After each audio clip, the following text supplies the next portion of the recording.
今天的英超對曼城球迷來說是個悲傷的日子。歷史上老 K 心目中整個世界足壇最佳主帥瓜迪奧拉，也是英超的最強主帥，而且是歷史第一。他終於已經宣布今年夏天將從曼城離任，馬雷斯卡將接任。另外，曼城爭冠路上的對手阿森納1-0也戰勝了伯恩利，距離阿森納奪冠僅一步之遙。還有穆里尼奧將重返皇馬的事兒，羅馬諾已經 Here we go， 雙方將簽約2年。據說穆里尼奧回皇馬的第一件事就是抓出內鬼。那麼不要着急，咱們先看今天重量級的比賽，阿森納的倒數第2輪聯賽。雖然伯恩利跟目前排名第1的槍手之間的實力差距很大，但比賽踢得非常的激烈。而最關鍵，埃泽和厄德高2個組織核心都在場上，但1+1的效果小於2。2個前腰同時在场上，阿森納的情況並不好。不過球场整體的氛圍，所有的阿森納球迷在現場完全陶醉在勝利的喜悅中，特別是整個下半場歌聲此起彼伏，從來沒有停過。所以老 K 也說過，只要能夠奪冠，踢得再難看那也不要緊。雖說今天比賽完全不像一個英超冠軍和歐冠決賽的阿森納，進球也基本都靠點球或角球打破僵局，但就是能贏球。阿爾特塔今年確實讓人佩服。只是明年的夏天到了阿森納現在這個級別，厄德高是不是真的該優化優化了？還有從戰術的角度，我認為應該首發澤凱萊什。接下來如果英超聯賽冠軍順利拿下，歐冠的決賽阿森納踢大巴黎能踢嗎？今天就能看出比賽節奏慢，割裂感很強。過去傳統的英格蘭大腳踢法滿天飛，踢一個保級队都強行踢成了5-5開1-0主義。當然了，也就是對面確實沒有進攻能力，不然又是一場經典的折磨自己阿森納球迷的比賽。而本场比赛大家都打開電視督戰的曼城球迷們，並沒有等來自己心心念念的阿森納輸球或者打平的好消息，反而等來了瓜迪奧拉要離隊。正在悲痛當中，但是看到場上阿森納球員因卡皮耶突然把自己褲子都脫了，没說的2026年英超金臀奖因卡皮耶瞬間搶走了全場唯一的亮点，把所有的球迷都看笑了。所以虽然是個傷心之夜，得虧今天現場直播的導播非常給力，也不顧球員的隱私，追着因卡皮耶的屁股給鏡頭，還給回放。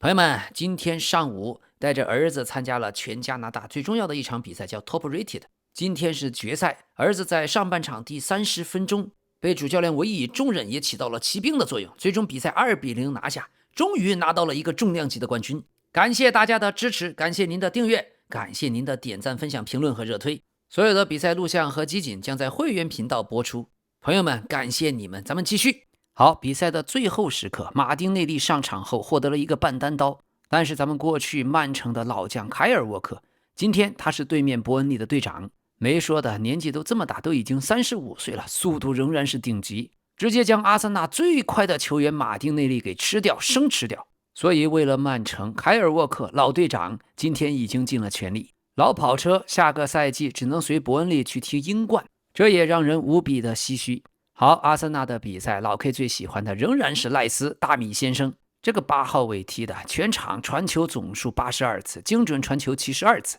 搶斷5次，均為全場最高。賴斯的各種關鍵攔截，如果有一些大的榮譽，像歐冠或者世界杯，感覺金球獎就是他的。休息了1個星期讓他充電以後，完整版的賴斯是真的神，真的強。作為最後一道大閘，推進防守一把抓。阿森納如果沒有賴斯，就阿爾特塔這個戰術和踢法，絕對沒有現在的成績。沒有賴斯，下半場恐怕就繃不住。這是真的大爹，英格蘭最強的男人。世界杯所有的人都在期待他的表現。本賽季在英超聯賽創造絕佳機會的榜單上，曼聯的 B 費是32次，曼城、切爾基19次，阿森納賴斯17次排第3。要知道賴斯的位置偏後，竟然能創造這麼多絕佳機會，估計很多都是角球罰出來的，他的任意球角球太準了。而今天同時跟埃澤一起登場的厄德高，徹底感受到了埃澤對自己位置上的威脅。他今天不僅傳球方面行雲流水，甚至有點節奏太快，搞得隊友都有點跟不上。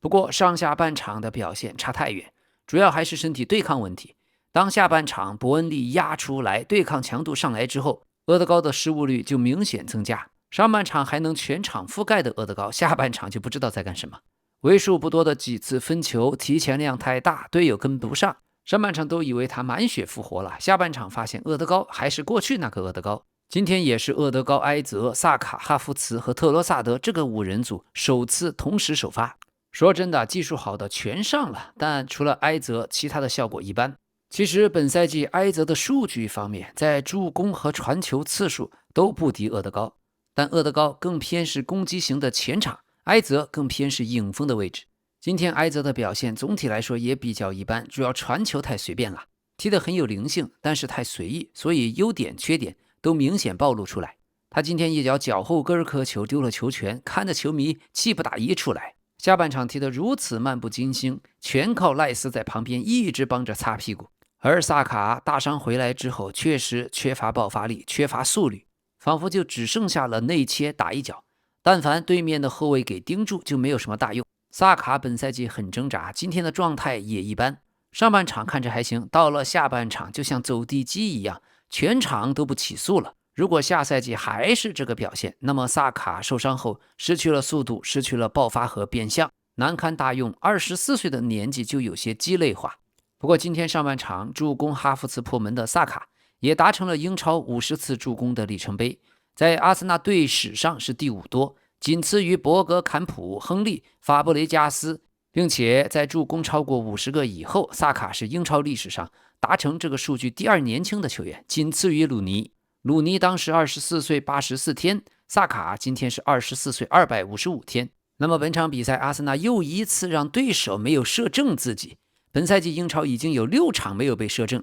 追平了有統計以來最多的紀錄。全場阿森納完成13次射门，3次射正，伯恩利5次射門，沒有1次命中球門範圍。到了赛季的末尾，露出了冠軍相的阿森納，本賽季已經有11場比賽1比0贏球，是自1993到94賽季以來阿森納最多的一次。本賽季枪手各項賽事完成了32場零封，比5大联賽的所有其他球隊至少多6場。這樣的防守能力，薩里巴加加布里埃爾再加門神拉亞单賽季英超第19次零封，追平了過去西曼保持的队史上的紀錄。接下來如果曼城無法擊敗伯恩茅斯，阿森納將提前1輪就能奪得英超冠軍。而全場打進唯一進球的中鋒哈弗茨，他 32.6% 的进球都來自降級區的球隊，這個比例在英超歷史上，在進球數達到40個以上的球員裡，只有他的主帥阿爾特塔過去面對降級區球隊的进球占比更高。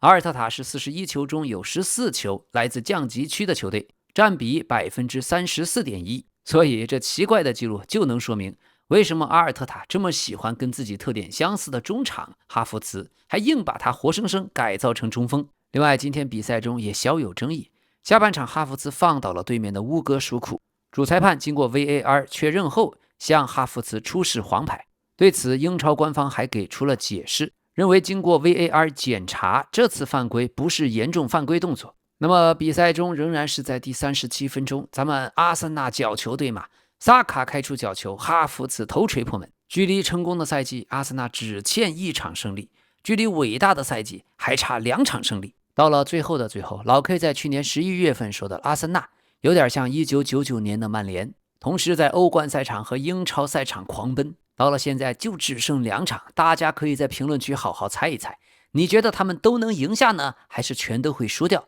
還是1勝1敗？到底阿森納能捧走哪座冠軍獎杯？那麼另一方面，阿森納全隊今年夏天不會有任何的休息時間，如果槍手贏得歐冠，他們還會參加歐洲超級杯。老 K 把整個賽程給大家排一排啊，6月11日世界杯就會開幕，7月19日世界杯決賽，大概15天以後8月5日阿森納友誼賽將對陣貝蒂斯，8月12日就是歐洲超級杯，4天以後的8月16日英超社區盾，8月22日新賽季英超就將開幕。好在阿森納全隊有1名球員不能參加世界杯，就是咱們意大利的卡拉菲奧里。今天意大利隊還在做夢，瓜迪奧拉不是要離開曼城嗎？意大利足協正在暢想瓜迪奧拉能不能來執教咱們意大利國家隊呀。好，接下來的篇幅都留給歷史上最偉大的主教練瓜迪奧拉，他離開時已經為藍月亮贏得了一切。現在關於這件事情的傳聞，果然如老 K 之前所猜，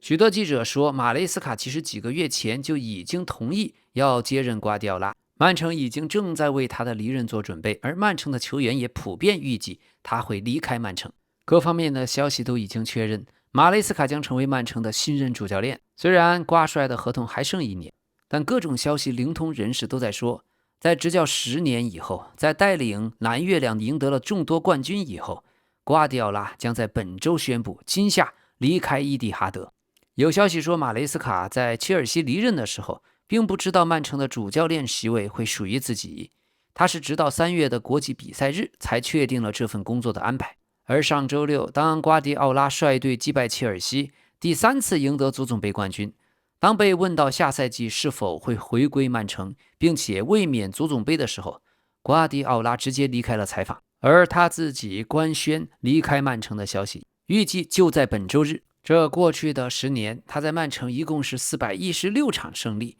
，86次平局，89場輸球。那麼穆里尼奧、瓜迪奧拉、克洛普、图赫爾、孔蒂這些主帥都離開了英超，英超場外的可看性正在斷崖式下降，剩下來的像斯洛特簡直不忍卒睹。好，再看看皇馬穆里尼奧的消息。皇馬最早會在5月25日就官宣穆里尼奧的加盟，而皇馬和他的經紀人門德斯早在3月底就開始了接觸，這一回再次聯手，他的合同會到2028年6月。而皇馬目前所處的主席選舉進程對這個決策不構成任何障礙。接下來的流程，先是穆里尼奧要告別本菲卡隊，然後要等待5月23日周六皇馬主席候選人提交的截止日，等待2天的申訴期過後，就會宣布穆里尼奧的回歸。3月底，先是超級經紀人門德斯向皇馬高層提議啟用若泽穆里尼奧。剛開始會談的時候，這個選項曾被皇馬否決，但隨着門德斯和皇馬關係的正常化，也對這次回歸操作起到了決定性的作用。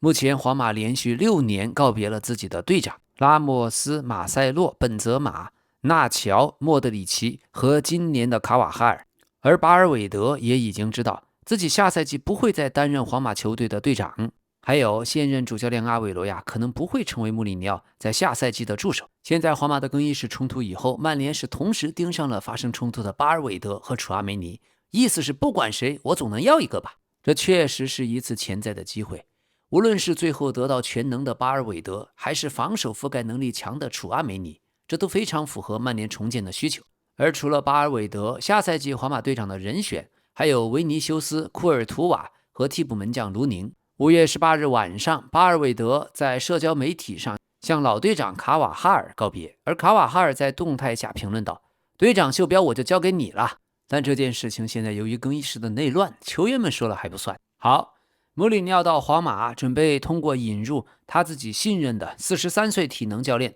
安東尼奧·迪亞斯，想來徹底改變皇馬的體能準備部門。過去這段時間，在費內巴切隊、在本菲卡隊，這名年輕的體能教練都和穆里尼奧進行了合作，但有一點，穆里尼奧將保留平圖斯在團隊中，因為平图斯一直是老佛爺最信任的人，這是皇馬的董事會設定的不可談判的要求。穆里尼奧接受了這個條件。最新的消息，穆里尼奧現在已經在處理要搬遷到馬德里的事務。在本賽季最後一輪皇馬的比賽結束後，皇馬踢完貝爾巴鄂競技，穆里尼奧就將前往馬德里。今天上午，他現身了本菲卡的訓練基地。未來的幾個小時就將離開本菲卡，轉投皇馬。在葡萄牙本賽季最後一場聯賽的賽後新聞發布會上，穆里尼奧公開回應了和皇馬接觸的傳聞。他明確表示，下周對我來說是非常重要的一周，我需要在那個時候做出決定。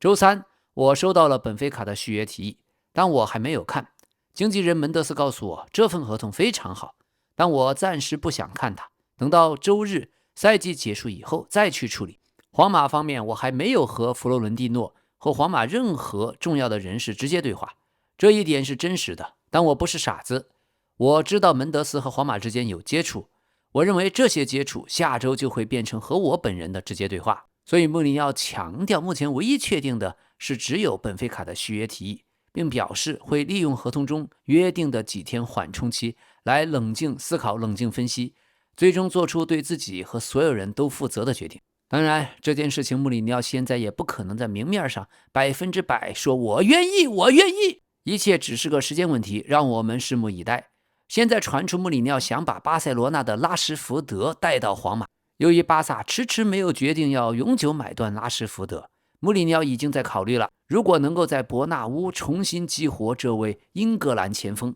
那麼這對巴塞羅那也可能是一個重大打擊。說實話，穆里尼奧這一招就太狠了，到時候巴西和南美幫、法國幫還有英格蘭幫，精彩。OK， 另外中後衛方面，呂迪格即將和皇馬續約1年，而對曼城格瓦迪奧爾主動來投，皇馬還沒有採取任何行動。穆里尼奧在中後衛位置上將擁有赫伊森、呂迪格和目前受傷的米利唐，而劳爾·阿森西奧的未來不明朗。阿拉巴的合同到期後將離隊，23歲的小將勞爾·阿森西奧很可能走，因為老 K 看穆里尼奧超過20年了，很知道他的執教習慣。無論你年輕還是年紀大，這不重要，但是你必須要達到某種他心目中的球員質量標準。勞爾·阿森西奧之所以能在皇馬，唯一的優勢是他出自皇馬青訓，價格便宜。但是穆里尼奧是個堅持原則的人，只要你要求不達標，就肯定不會用你。當年在切爾西227，德布勞內和薩拉赫因為太年輕，都曾經被清洗過。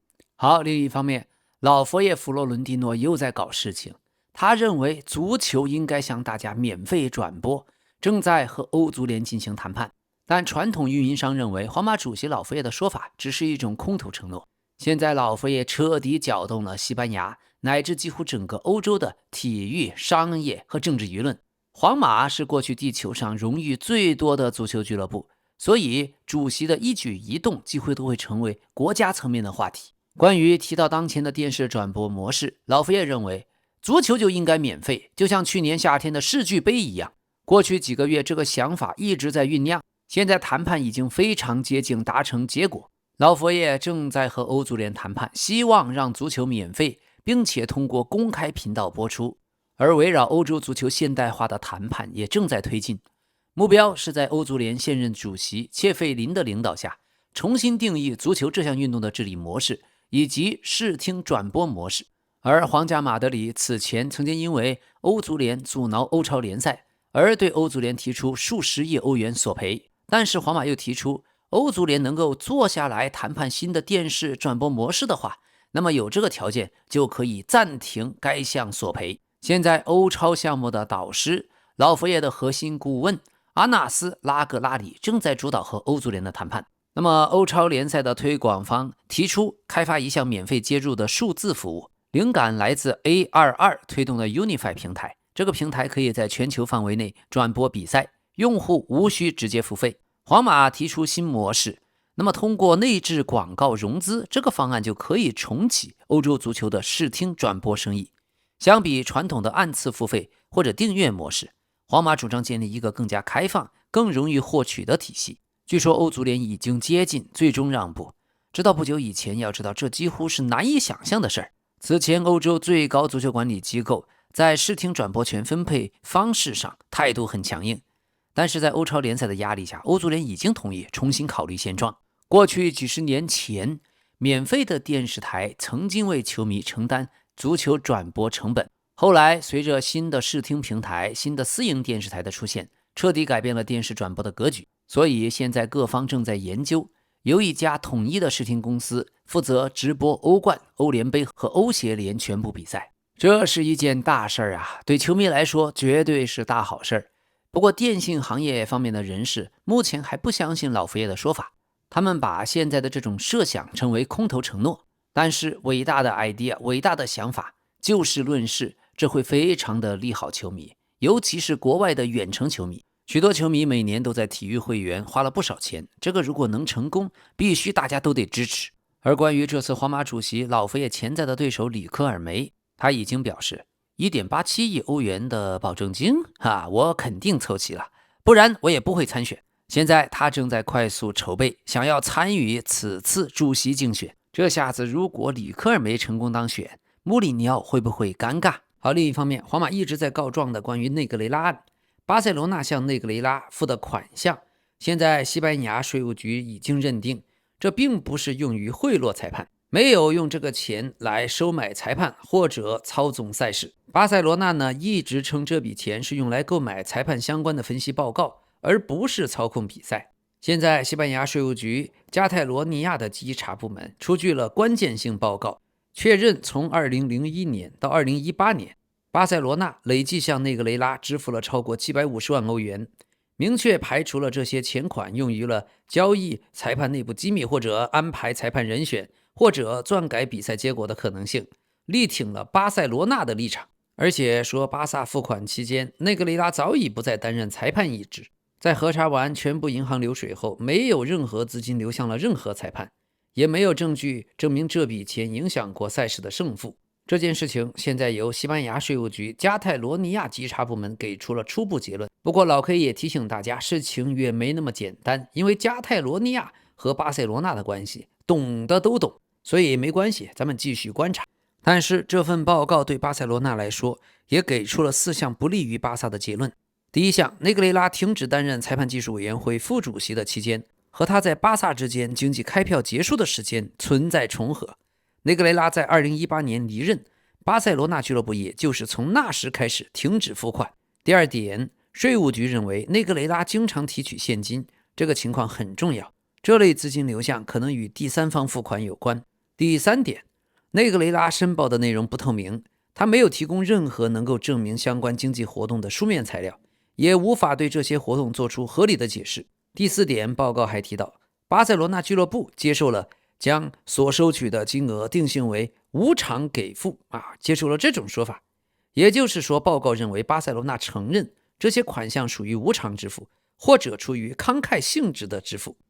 什麼叫慷慨性質的支付？巴塞羅那是大好人呀，對內格雷拉來說是大善人呀。750萬歐元，整整750萬歐元。這個事情仁者見仁，智者見智。但我估計巴薩球迷和皇馬球迷由於自身的立場問題，很難給出公正客觀的評價。所以對這件事怎麼看，歡迎您在留言區評論。好的，關於昨天曼聯進諾丁漢森林那個姆波莫的手球，今天英格蘭職業賽事裁判總監韋伯已經致電諾丁漢森林，確認那個球姆波莫確實是手球，確實是漏判，判進球有效，確實是屬於判罰失誤。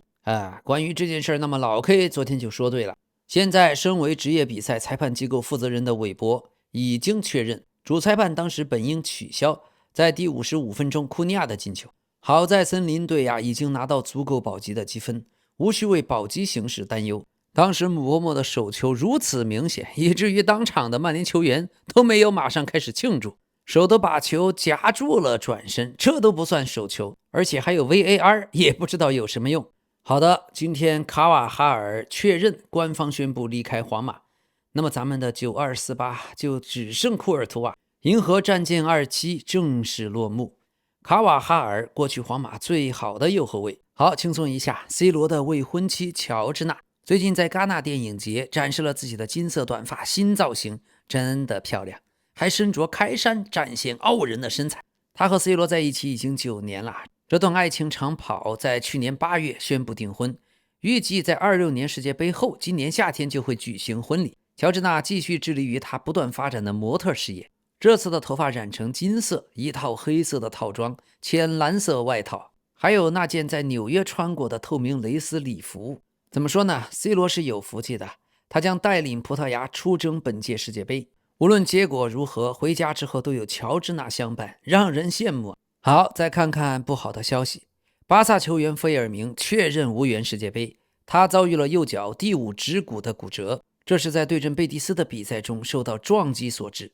現在已經證實腳趾骨折，將會盡快接受手術，手術就在明天，所以已經確認他肯定無法參加世界杯，他至少需要6到8周的恢復期。所以隨着世界杯的臨近，一個又一個的受傷讓更多人無缘世界杯，讓人傷心呀。亞馬爾今天也在社交媒體上對菲爾明送上了祝福，他自己的身體健康問題也值得我們擔憂。最新消息，預計亞馬爾將缺陣6月15日西班牙對陣福德角的首場比賽，他還沒有從腳筋的傷勢中恢復，而且還可能缺席對陣沙特阿拉伯的第2場比賽。亞馬爾最近談到了自己的身體狀況，他說在世界杯之前我都會休息，不會碰球。好，另一方面，老 K 兒子的大赤俱樂部合作的菲耶諾德隊日本国脚上田騎士，今天荷蘭甲级聯賽第34輪比賽全部結束。隨着比賽結束，31場25個進球1助攻的上田騎士獲得荷甲金靴，他也是歷史上第1位獲得荷甲金靴的日本球員。